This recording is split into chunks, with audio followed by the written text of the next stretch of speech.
লেবাননের পূর্বাঞ্চলীয় বেকা উপত্যকায় ইসরায়েলি বিমান হামলায় অন্তত ৩ জন নিহত হয়েছেন।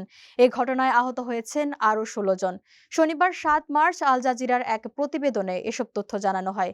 এদিকে লেবাননের স্থানীয় সূত্রগুলো জানায়, বেকা অঞ্চলের নবিচিত গ্রামকে লক্ষ্য করে এই বিমান হামলা চালানো হয়। হামলার পরপরই আহতদের স্থানীয় হাসপাতালে নেওয়া হয়েছে।